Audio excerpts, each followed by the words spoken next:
Welcome back to Be the Good with Kate, the show that inspires each of us to see how we have the power to make a difference all around us. Each episode highlights an individual doing good in the world while following their passions, good for their own souls and for others. I get so excited about sharing each and every episode of Be the Good with you, and I hope you enjoy these people and stories. If you're new here, welcome, and if you are returning, thank you so much for your support. I'm so glad you found Be the Good with Kate and would love to hear from you. If you're finding value in these episodes, I invite you to share with someone who could also use this dose of good news, or tag me on social with your favorite quote from the episode. Every share, subscriber, review, and comment helps me to share these guests' wonderful work to more people. Thank you for your help in this. Now, on to this week's episode. Let's spread a little more goodness in the world. Today on Be the Good with Kate, I'm so happy to introduce you to Lisa Wise. Now, Lisa has been a part of the residential real estate world for a number of years, and she's going to give us more insight into all of that. But first, I want to just highlight that all of her work has been purpose-driven and anchored in justice. In 2020, Lisa founded and launched BirdSeed, a housing justice foundation granting no strings down payment grants to first-time BIPOC homebuyers. And then in 2022, BirdSeed was named a world-changing idea by Fast Company. She's also the author of Self-Elected, How to Put People Over Profit and Soar in Business. And I'll let her fill you in on the rest. But Lisa, thanks so much for being here today. Kate, thank you for having me.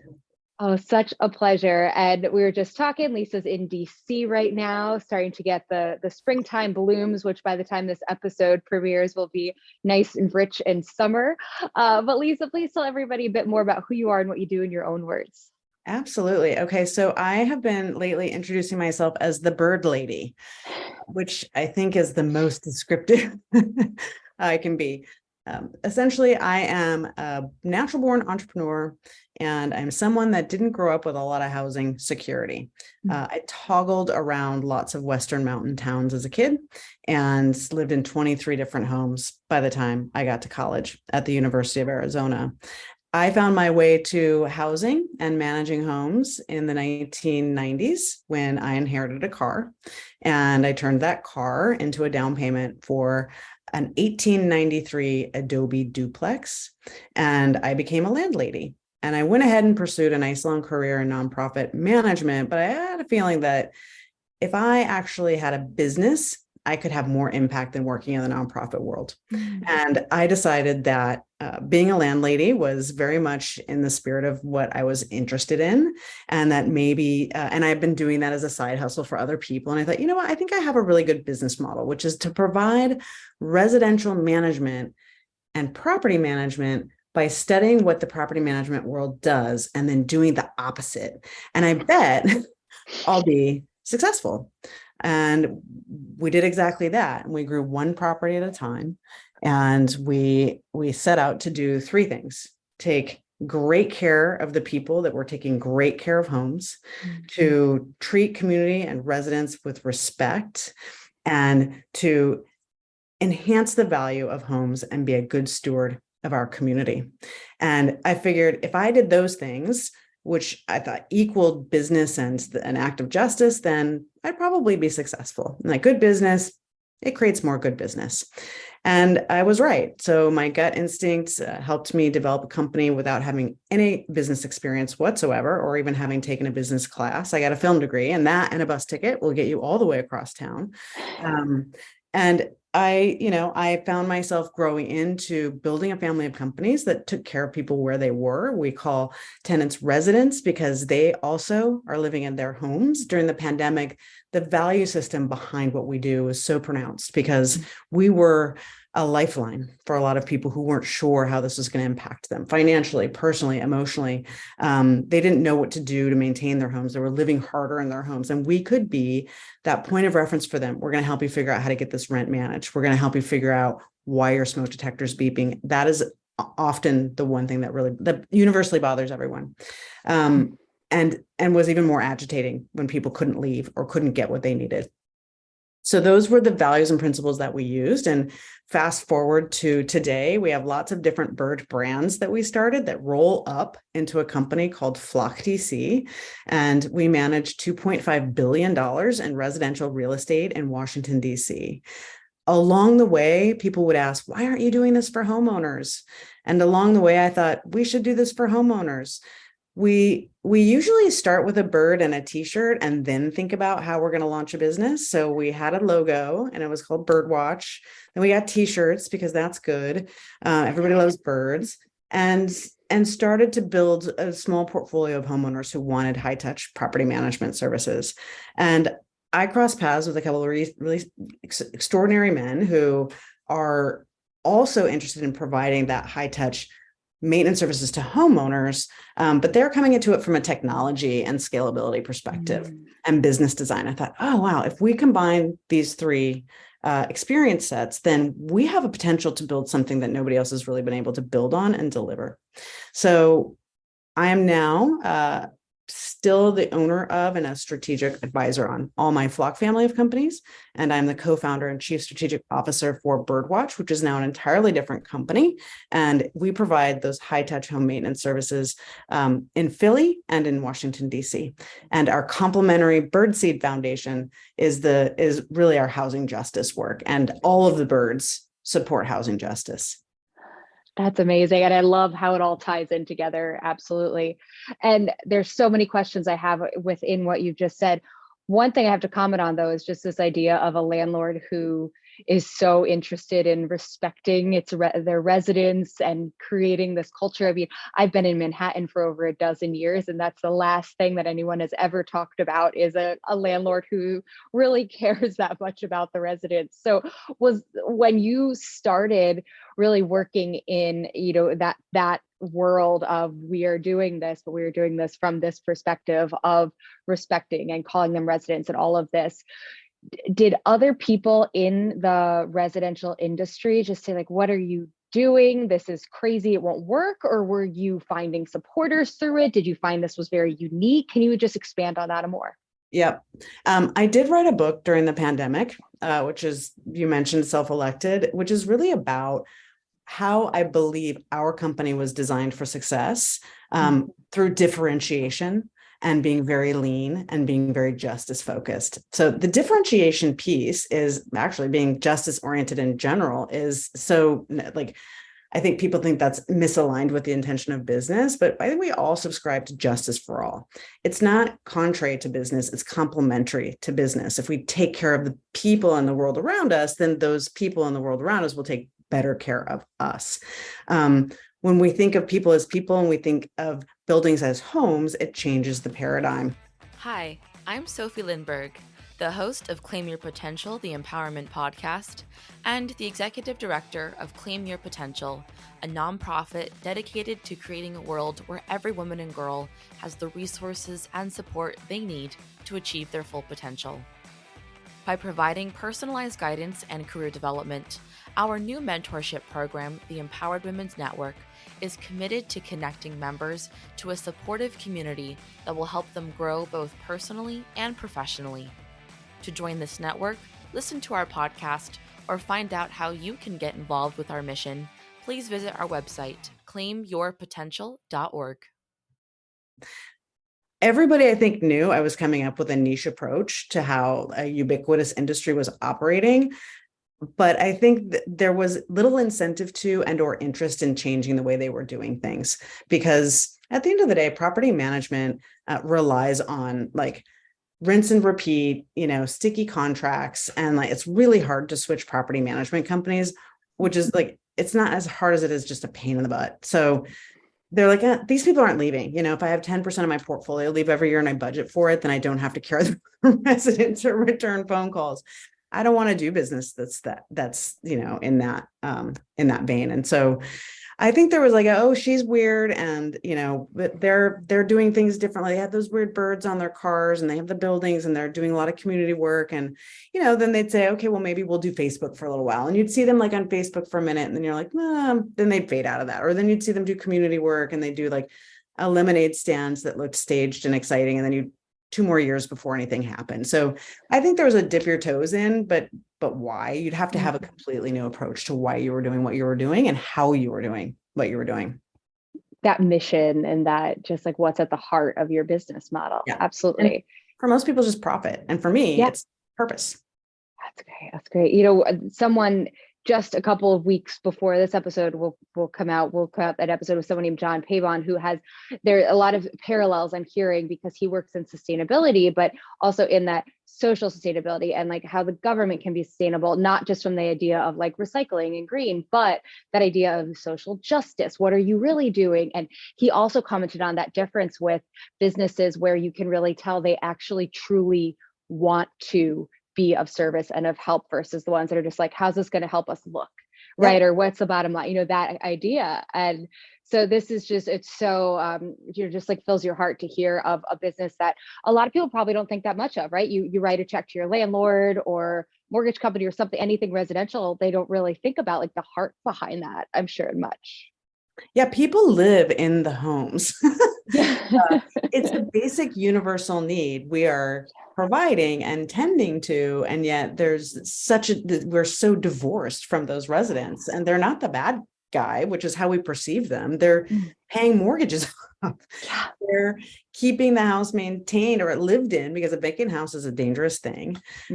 Like, we need people to live in and tend to the homes that they're in and be safe and be part of our community. And like, it is ground zero in a way for how society knits itself together is housing. And the housing industry has paid little to no attention to what the responsibility is that goes with that. Okay, so that leads perfectly into my next question of what are some of those good news stories of people that you've helped over the years? Any that you'd like to share? Well, I like to always share the most recent win in terms of caring for people and having impact. And I have always had in-house maintenance, which I think has always made us a better company. And I came to the work largely because I like working with my hands. We needed to, as I was growing up, like if there was a repair that was going to get done, it was like, you figure out how to do it. And there was no internet then. So you just a lot of trial and error, and you get the work done on your own. And I've always enjoyed the satisfaction of that, and learning those skills. And as we had in-house technicians, I've really I have so much respect for what they do, and they're really delivering the heart of the service, because your landlord doesn't matter when nothing's wrong. Your landlord matters when there's a problem.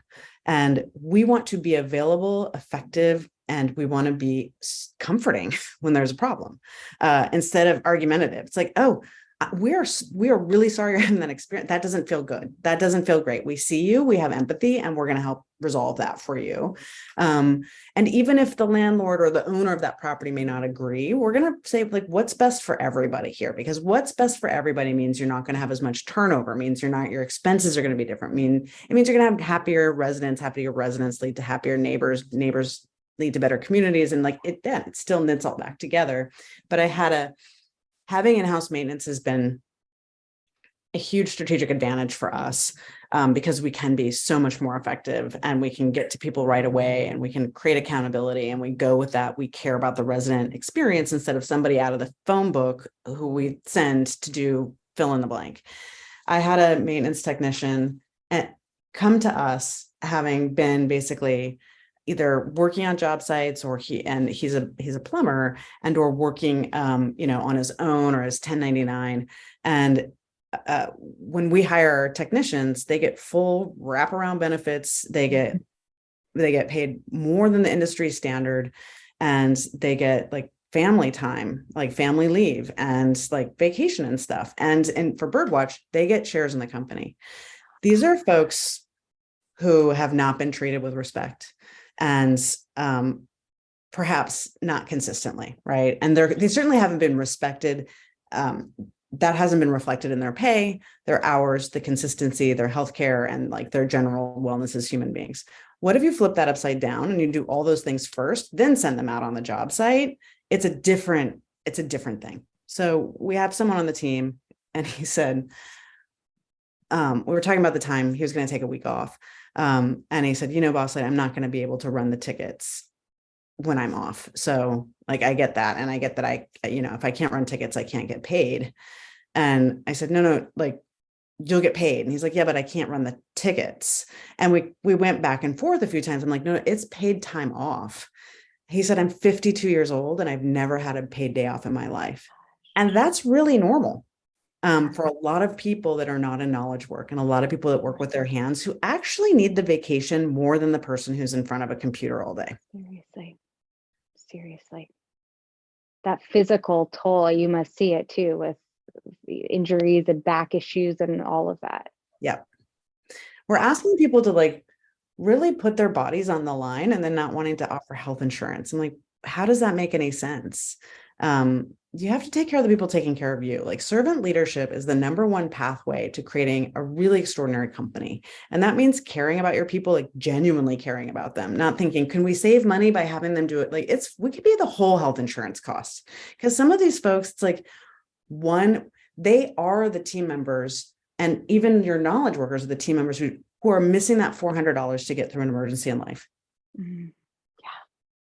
So if they need $400, like I'm going to Venmo the $400. And has that ever been an issue with the business in terms of just like figuring out, that question of bottom line and keeping the business running?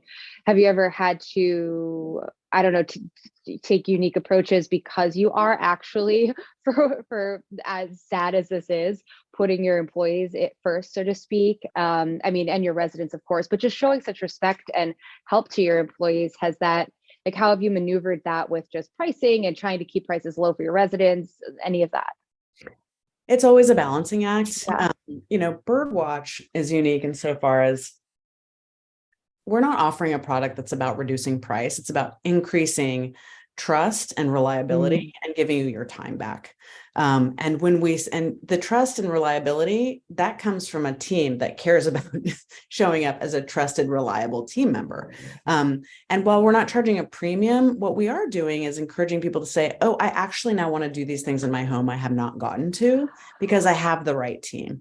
Then you start having cascading tickets, right? You have work coming in, because when we get called on like a home warranty, who's like, they're designed to say no, we say, great, would you like us to come and do that task? And is there anything else that we can do for you? And then Chuck shows up and he replaces the hot water heater. And then he says, would you like me to check all your supply lines? We know we did it the first time we were there, but let's go ahead and take a look at that. Chuck's going to do that. But if you call Jiffy Plumbing, they're not doing any of that. And they're going to charge you double for the hot water heater because you don't know how much the hot water heater is supposed to cost, but we do. And you just make one phone call and we can help you navigate all of that. The unit economics are just different. They're just going to come to you in different ways, right? So you may have a higher spend on staffing and your W-2 staffing and benefits in the balance. But if you start to track and trend all of the billable hours and the time that you can, and the time between, and creating new efficiencies, like having parts runners, and figuring out how you blend your talent base so that you have that average that gets you to a competitive place, and you can make money and you can make people happy. And this is a happy business. That's what I always tell people. And I'm so glad you explained that, because I can just hear the people going, okay, yeah, this sounds good on paper, but like, how are they paying their bills? And it makes so much sense when you lay it out. It really does. And it's so aggravating, infuriating. I mean, me listening to the story, knowing that not everyone works this way. And I'm sure you're aggravated by it every day, that it's not more of the norm, for sure. Yeah. Oh, and that gives us a competitive advantage, right? So people say, well, are you going to worry about or stress over as you have increasing staff acquisition needs and talent acquisition needs when it comes to labor? And I was like, there's no shortage of labor. There's a shortage of good labor jobs.